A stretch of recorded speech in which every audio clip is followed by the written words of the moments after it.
जय हिंद student, welcome back to Naaz academy education. उम्मीद है आप लोग सब ठीक होंगे और सेफ होंगे। तो आज हम देखने वाले हिंदी युवक Bharti 11th class Maharashtra board. ठीक है, तो आपको 7वां दिया गया कविता है जो कि स्वागत है। इसके कवि है श्याम दानीश्वर। ठीक है, तो आज हम इसका स्वाध्याय देखेंगे, यानी इसके अंदर जितने भी क्वेश्चन दिए गए सारे क्वेश्चन के आंसर हम लोग देखने वाले इस वीडियो में। चलिए वीडियो को स्टार्ट करते हैं और आप सबसे रिक्वेस्ट है कि चैनल पे नए हैं तो चैनल को सब्सक्राइब कर लीजिए और वीडियो को ज़्यादा से ज़्यादा शेयर किया कीजिए अपने फ्रेंड्स के साथ, ताकि उनको सारे क्वेश्चन के आंसर मिले। ओके, और वीडियो पसंद आए तो लाइक कीजिए और कोई डाउट हो या फिर किसी अदर टॉपिक पे वीडियो चाहिए होगा तो आप कमेंट सेक्शन में लिखकर बोल सकते हैं। ठीक है, ओके चलिए स्टार्ट करते हैं।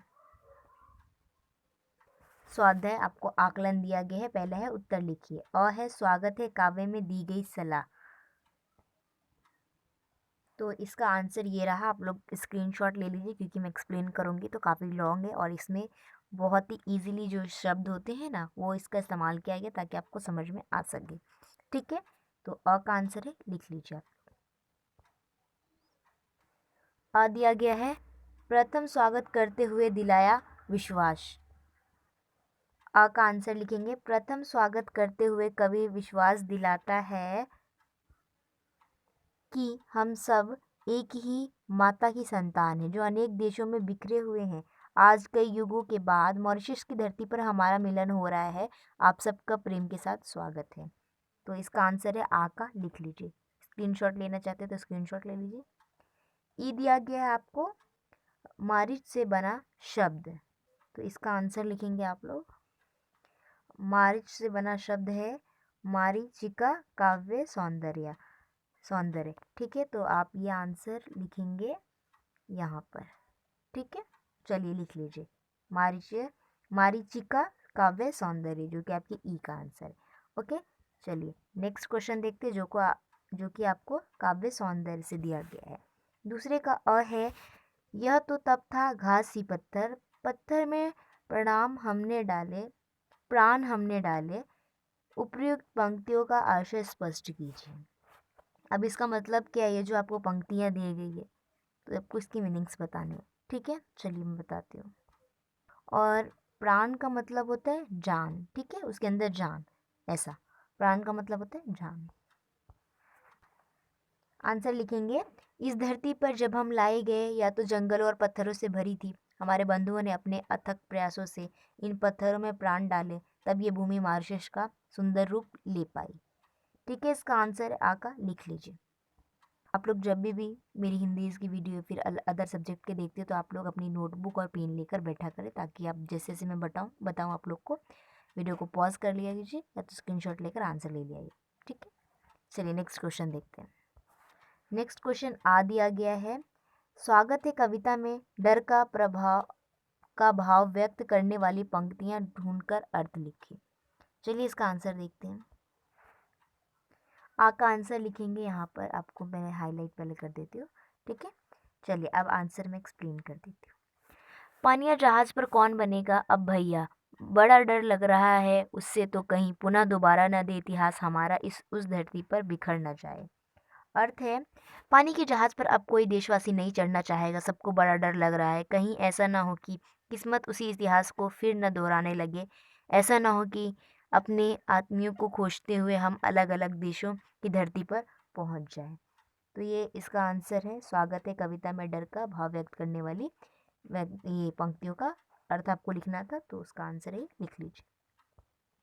नेक्स्ट क्वेश्चन आपको अभिव्यक्ति से दिया गया है। तीसरे का अ है विश्व बंधुत्व आज के समय में की आवश्यकता। इस पर अपने विचार लिखिए।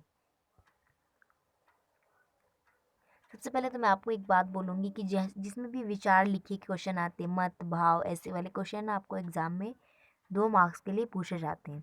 ठीक है, तो ऐसे विचार वाले क्वेश्चन जो होंगे ना आपके टेक्स्ट बुक में, उसको ज़रा ध्यान से आप लोग देख लीजिएगा। ठीक है, तो अभी हम इसका आंसर देखते हैं। आंसर है विश्व बंधुत्व आज के समय की आवश्यकता है। ये अवधारणा भारतीय मनुष्य के सूत्र में वसुदेव कुटुंबकम पर आधारित है, जो शाश्वत तो है ही व्यापक एवं उदार नैतिक मूल्यों पर आधारित भी है। इसमें किसी प्रकार की संकीर्णता के लिए कोई स्थान नहीं है।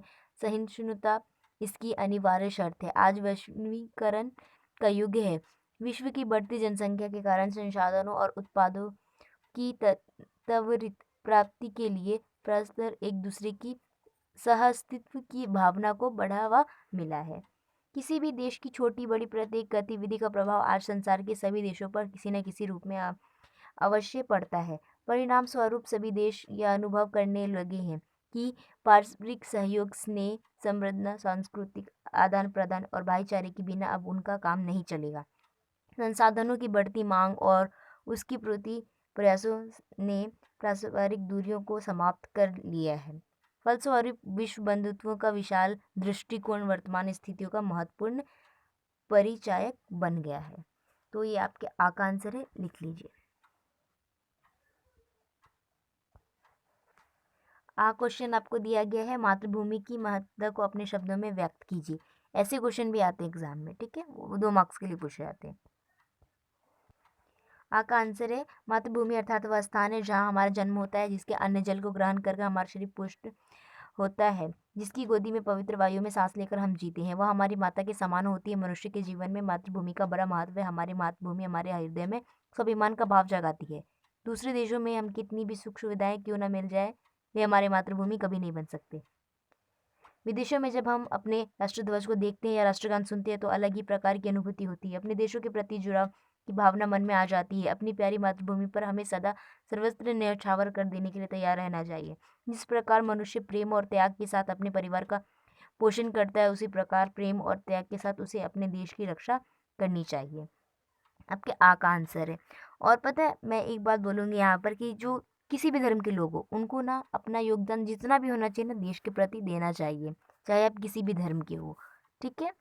तो आप लोग स्टूडेंट हो और आप लोग मेरी बात समझते हो, ठीक है, आप लोग मेच्योर्ड हो, ठीक है। चलिए नेक्स्ट क्वेश्चन देखते हैं।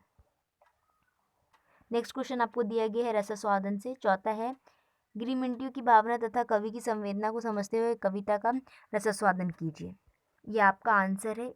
अब मैं इसको ना हाईलाइट कर देती हूँ ताकि आप लोग लिख लें, क्योंकि मैं एक्सप्लेन करूँगी ना तो काफ़ी लॉन्ग हो जाएगा। देखो आपके आंसर से लिख लीजिए, स्क्रीनशॉट ले लीजिए इसका, ओके। नेक्स्ट क्वेश्चन हम लोग देखते हैं अभी। नेक्स्ट क्वेश्चन दिया गया है साहित्य संबंधी सामान्य ज्ञान। 5वां है जानकारी दीजिए। अ है प्रवासी साहित्य की विशेषता,